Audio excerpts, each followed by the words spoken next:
Hey everyone, hi, welcome back to my channel. You all are a little bit closer to me today. I'm trying a little bit of a different setup, and so I don't know if any of you notice, but you're a little bit like, we're a little more intimate today, and I'm seeing how I like this depth. Anyhow, if you are new here, then hi, I'm Shelly, and I love to read. I love to talk about books. And if that's what you like as well, I would encourage you to subscribe and stick around. Today I'm actually going to be talking about all the books I'm planning on reading for March. March is a huge month here on BookTube. And so if you want to hear about some events and the things that are inspiring me, I would encourage you to subscribe and stick around. Did I already say that? Anyhow, let's just get into the meat of this video. I'm losing the threads of my thoughts already. It's all right. First and foremost, I am conducting my own read along. Now what's interesting is that if you don't want to follow along in real time, the videos will be up indefinitely.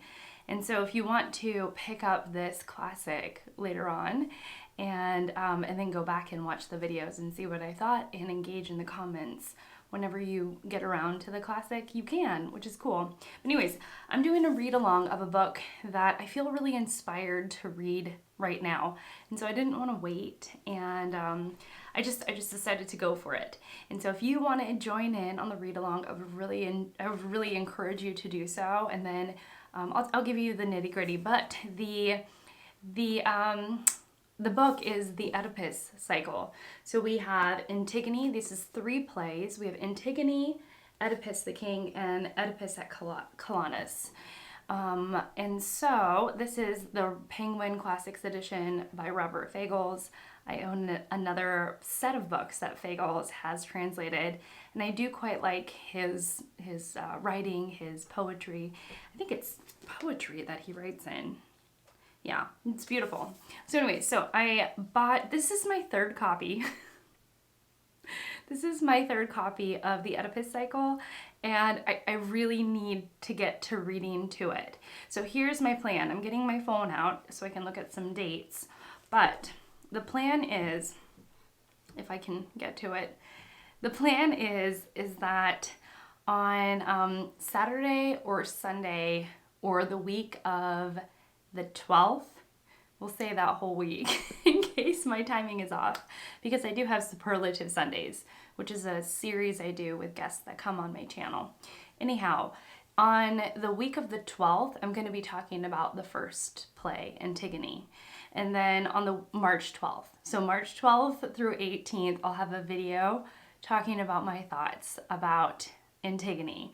And I would encourage you to, if you have either read this and you want to engage in conversation about this classic, or you're reading along with me, the comments are a great place to be active, I guess.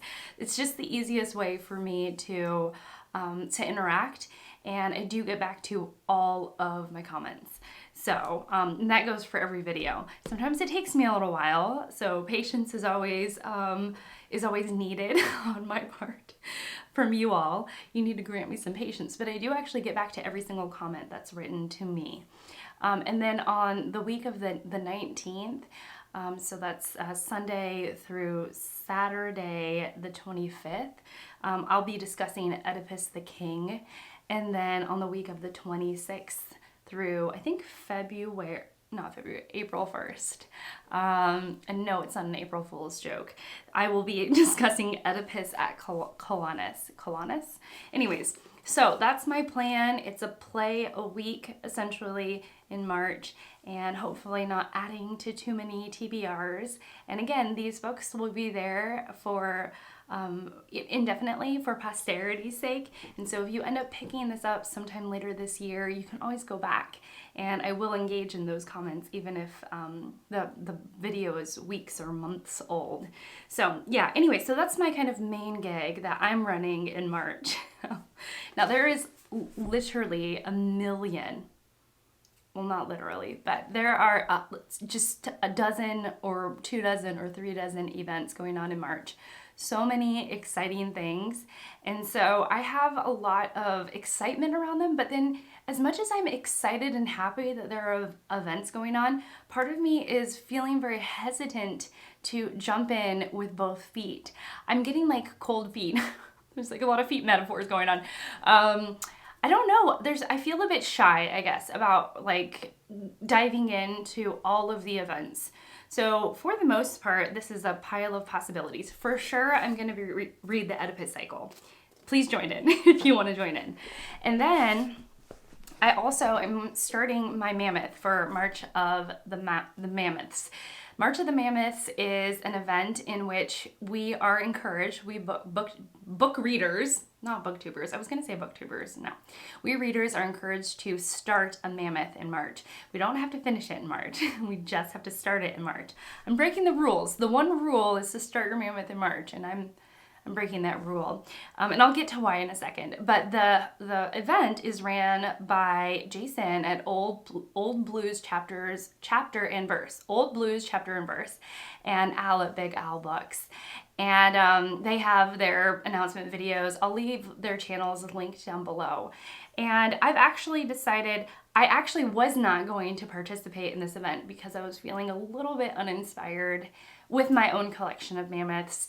And it's also because I've read more or less 3 mammoths this year. A mammoth is a book that's 800 pages or more. So I have actually read Middlemarch, Bone. It's a graphic novel that's like 1,300 pages. And I've also read the January 6th report, which is a document about what happened leading up to the insurrection that happened on January 6th in 2021. And so the January 6th report doesn't quite make it to 800 pages. It's like 700 and some change, but I'm counting it as a mammoth. So I've actually read so many like chunky big books this year that when March of the Mammoths is coming up, I'm not feeling super excited. Is this relatable in any way? I'm like, I want to, but I don't want to. And so I was sort of wrestling with myself. So anyways, so what happened is that I ended up talking about The Goldfinch by Donna Tartt on my channel, and the very sweet, the very kind, the very thoughtful Ann Novella asked if I wanted to read this with her. And so actually yesterday I picked up the book to see if it was something I wanted to read because I wanted to make sure that it was aligning with my mood right now.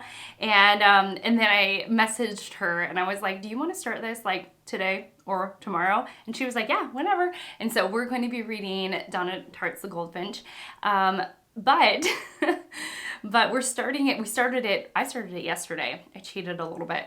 We're starting it technically today. And so we're starting it like before March, but it'll be finished in March. And so I'm counting this as my mammoth.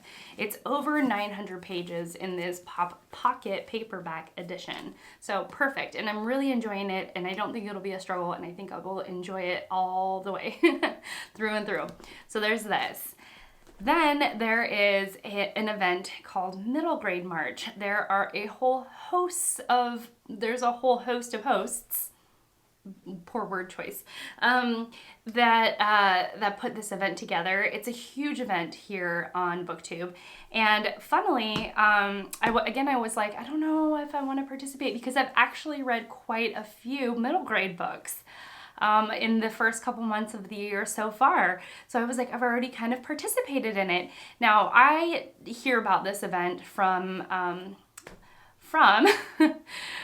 Krista at Books and Jams. I'll leave her channel link down below, and I will leave everyone who's hosting Middle Grade March, I'll leave them linked down below. They have like merch this year. It's like a whole thing, okay?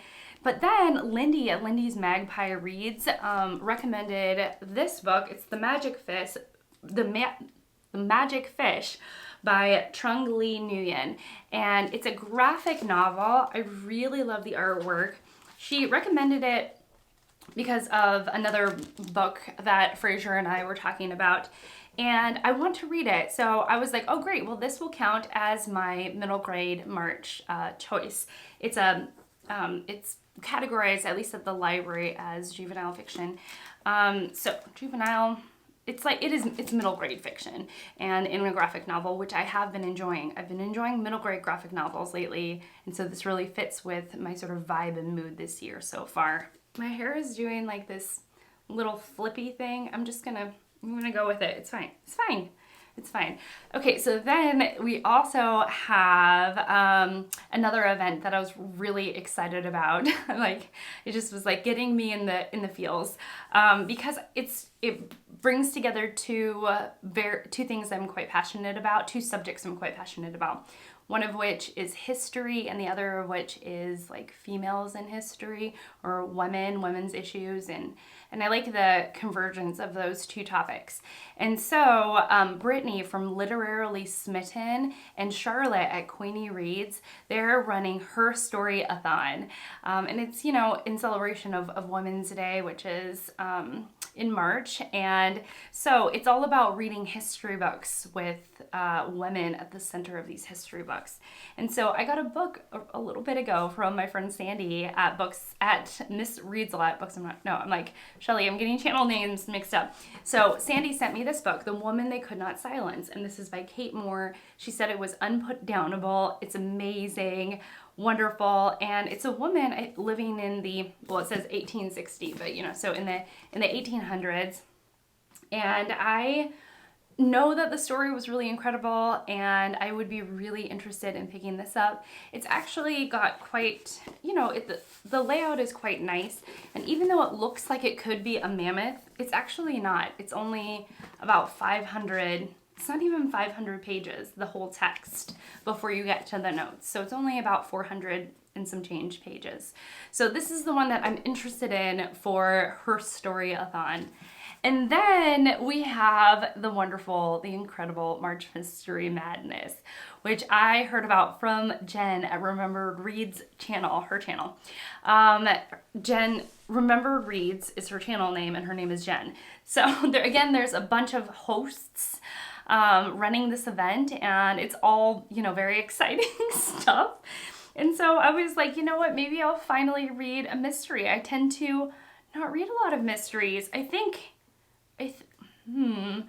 when I did my sort of deep dive into my stats for 2022, my story graph told me that I read more mysteries, like I enjoyed and read more mysteries than I tend to think of. But I'm just not typically like a straight up murder mystery reader, although I read To Make It In and I really enjoyed that. That's neither here nor there. So I have this really neat little vintage collection of Agatha Christie murders. So I have the ABC Murders, Five Little Pigs, for you to see them, Appointment with Death, Mrs. McGinty's Dead, and Murder on the Orient Express. I know the twist to Murder on the Orient Express, and so I don't know if I actually want to read this one, but the rest, you know, they're there for me to choose. Or I can finally read a book that has literally been languishing on my shelves, and that is the C.J. Sanson's Disillusion, which I've heard really good things about. It's been sitting on my shelf for a little while, and I think I would really enjoy this. From other readers who have read this, they've told me that I would really enjoy it. However, mystery has not actually been what I wanted to mood read. What I've wanted to mood read is actually romance. Who am I? This is Lisa Kleypa's Cold-Hearted Rake, and I don't know, I've just had this little hankering to read romance lately, and so I might actually just swap out my my March Mystery Madness for, you know, a romance, or I don't know if I can get like a romance murder. That would be great, like a murder mystery romance. Do those exist? I'm sure that there's the convergence of those two reading categories. I'm sure they converge at some point in the literary world. But anyways, so I have this, and I don't know, it's been kind of calling my name lately. I'm like, maybe I want something light and sweet and, you know, that low stakes brain candy-ish. I don't know. So this is what I'm actually thinking about reading, but this is like what my mood is telling me. But yeah, for right now I'm reading The Goldfinch, which is going really, really, really well. Who am I? So anyways, this is my sort of TBR pile of possibilities stack, and all of the events that I know about that have intrigued me. What are you reading this month? I shared, now it's your turn. Tell me, what are you reading this month? What are you thinking about picking up? What event has called to you most? I also, in the back of my mind, know that the Women's Prize, the long list is going to be announced. The International Booker is going to be announced. The long list for that is going to be announced soon as well. And so I'm just curious about like how those are going to go down and how those are going to inspire me. But I feel like I have been a bit curmudgeoned about joining in lately. And I'm like, if the convergence of my mood and the event come together, do I feel like actually picking up the books? I don't know. This is where I'm at lately. Perhaps relatable, perhaps not, but yeah. Anyhow, that's it from me. Thank you so much for watching. Thank you so much for being here and spending this time with me. And I will see you all in my next one. Bye.